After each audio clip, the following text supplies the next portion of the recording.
ಅಂತಾರಾಷ್ಟ್ರೀಯ ಮಹಿಳಾ ದಿನಾಚರಣೆ, ವಿಶ್ವ ಗ್ರಾಹಕರ ದಿನಾಚರಣೆ.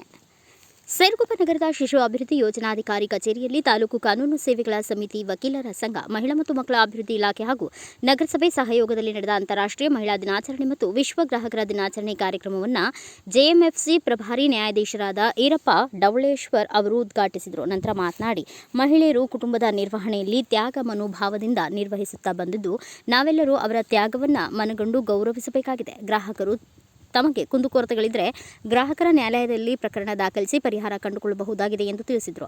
1983 ಮಾರ್ಚ್ 15ರಂದು ವಿಶ್ವ ಗ್ರಾಹಕರ ದಿನಾಚರಣೆಯನ್ನು ಆಚರಿಸುತ್ತಾ ಬರಲಾಗಿದೆ. ಗ್ರಾಹಕರೆಂದರೆ ವ್ಯವಹಾರದಲ್ಲಿ ಭಾಗಿಯಾಗುವವರಾಗಿದ್ದು, ಕೊಳ್ಳುವ ಮತ್ತು ಮಾರುವವರ ಮಧ್ಯೆ ಸಮಸ್ಯೆ ಉಂಟಾದಲ್ಲಿ ನ್ಯಾಯಾಲಯದಲ್ಲಿ ದಾವೆ ಹೂಡಿ ಪರಿಹರಿಸಿಕೊಳ್ಳಬಹುದು ಎಂದರು. ಜಂಟಿ ಕಾರ್ಯದರ್ಶಿ ಮಂಗಳ ಅವರು ಮಾತನಾಡಿದರು. ಕುಟುಂಬದಲ್ಲಿನ ಪರಿಸ್ಥಿತಿಯನ್ನು ಕಂಡುಕೊಂಡು ಹಕ್ಕು ಚಲಾಯಿಸುವುದು ಉತ್ತಮವೆಂದರು. ವಕೀಲರಾದ ಸರೋಜಾ ಅವರು ಮಾತನಾಡಿದರು. ಗ್ರಾಹಕರ ಅಂದ್ರೆ ಯಾರು? ಗ್ರಾಹಕರಂದ್ರೆ ಕೊಡುವ ಮತ್ತು ತೆಗೆದುಕೊಳ್ಳುವ ನಡುವೆ ನಡೀತಕ್ಕಂಥ ವ್ಯವಹಾರ. ಇದನ್ನ ಡಿಸೆಂಬರ್ 15 ಇದು ಮಾರ್ಚ್ 15ನೇ ತಾರೀಕು ವಿಶ್ವ ಗ್ರಾಹಕರ ದಿನಾಚರಣೆ ಆಚರಣೆ ಮಾಡಬೇಕಾಗಿತ್ತು. ಇದು ಹಿಂದೆ USA ಕಡೆಯಿಂದ ಬಂದಿರತಕ್ಕಂಥ ಅಧ್ಯಕ್ಷ ಆಗಿರ್ತಕ್ಕಂಥವ್ರು 1962ರಲ್ಲಿ ಇದನ್ನ ಒಂದು ಪಾಲನೆ ಮಾಡ್ಕೊಂಡು ಮಾಡ್ತಾರ. ಅದೇ ಭಾರತ ದೇಶದಲ್ಲಿ ವಿಶ್ವ ಗ್ರಾಹಕರ ದಿನಾಚರಣೆಯನ್ನ 1983 ಮಾರ್ಚ್ 15 ಆಚರಣೆ ಮಾಡಲೇಬೇಕಂತ ಕಂಡುಕೊಂಡಾಗ ವಿಶ್ವ ಗ್ರಾಹಕರಂದ್ರೆ ಯಾರು, ವಿಶ್ವಕ್ಕೆ ಯಾಕೆ ಮಾಡಬೇಕಾಗಿತ್ತು, ಅಥವಾ ನಮ್ಮ ಭಾರತದಲ್ಲಿ ಯಾಕೆ ಮಾಡಬೇಕಾಗಿತ್ತು ಅದನ್ನು ವಿಶ್ವ ಗ್ರಾಹಕರ ದಿನಾಚರಣೆ ಅಂದ್ರೆ ಸಮಾಜದ ಅನ್ಯಾಯಗಳು ಒಳಪಡಿಸೋದು ಅವತನ್ನ ಎತ್ತುಗೊಳಿಸೋಕ್ಕಾಗಿ ಅವತನ್ನ ಹೋಗಲಾಡಿಸೋದಕ್ಕಾಗಿ ವಿಶ್ವ ಗ್ರಾಹಕರ ದಿನಾಚರಣೆ ಆಚರಣೆ ಮಾಡ್ತಾ ಇದ್ದಾರೆ. ಅದೇ ರೀತಿಯಲ್ಲಿ ನಮ್ಮ ಯಾವುದಾದ್ರೂ ಗ್ರಾಹಕರು ಕೊಂಡುಕೊಳ್ಳುವಾಗ ఎవರಲ್ಲಿ ಅನ್ಯಾಯ ಒಳಗಾದಾಗ ಆ ಗ್ರಾಹಕರು ದಿನಾಚರಣೆ ಆಚರಣೆ ಮಾಡಿದಾಗ ಅದೇ ರೀತಿ ಗ್ರಾಹಕರ ಬಗ್ಗೆ ನಾವು ನ್ಯಾಯವನ್ನು ಗಳಿಸ್ಕೊಳ್ಬೇಕು. ಹಾಗೂ ಗ್ರಾಹಕರ ದಿನಾಚರಣೆಯ ಶುಭಾಶಯಗಳು.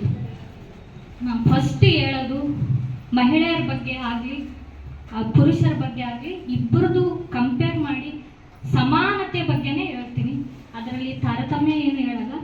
ಫಸ್ಟ್ ಬಾಲ್ಯ ವ್ಯವಸ್ಥೆ, ಯೌವನ ವ್ಯವಸ್ಥೆ ಹಾಗೂ ವೃದ್ಧಾಪ್ಯ ವ್ಯವಸ್ಥೆ ಇರುತ್ತೆ ನಮ್ಮ ಜೀವನದಲ್ಲಿ.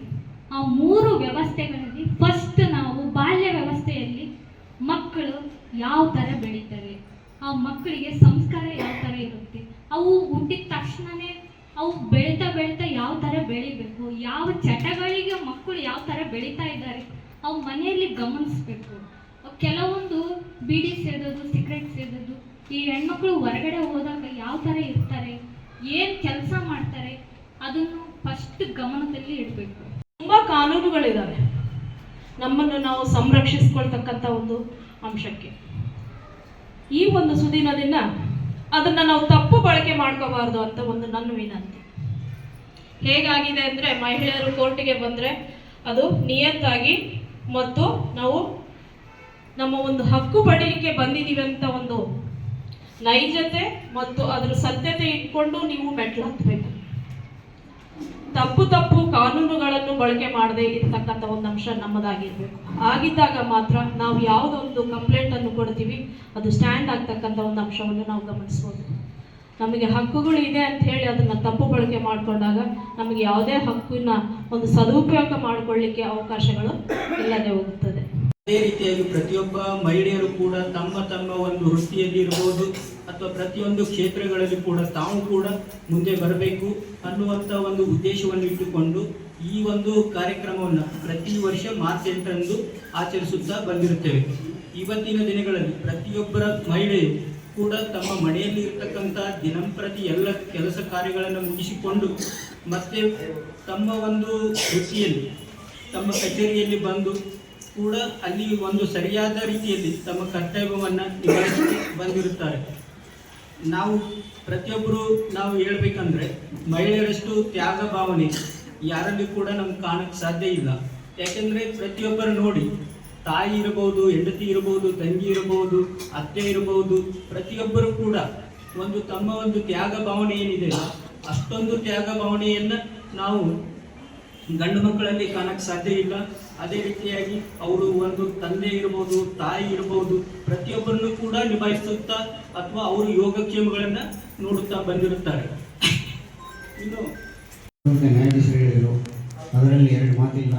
ಹಾಗೆಯೇ ಬಹಳಷ್ಟು ವಸ್ತುಗಳನ್ನು ಕೊಡಬೇಕಾದ್ರೆ ಭಾಳ ಎಚ್ಚೆತ್ತು ವ್ಯವಹಾರ ಮಾಡಬೇಕಂತ ನಮ್ಮ ನ್ಯಾಯಾಧೀಶರು ನಮ್ಮ ಕಿವಿ ಮಾತು ತಿಳಿಸಿದ್ದಾರೆ.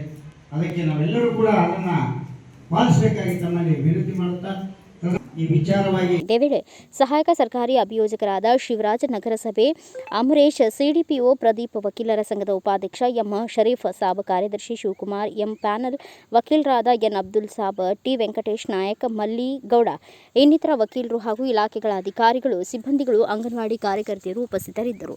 ಬ್ಯೂರೋ ರಿಪೋರ್ಟ್ ಶ್ರೀನಿವಾಸ್ ನಾಯಕ್, ಭಾರತ ವೈಭವ ನ್ಯೂಸ್, ಸಿರುಗುಪ್ಪ.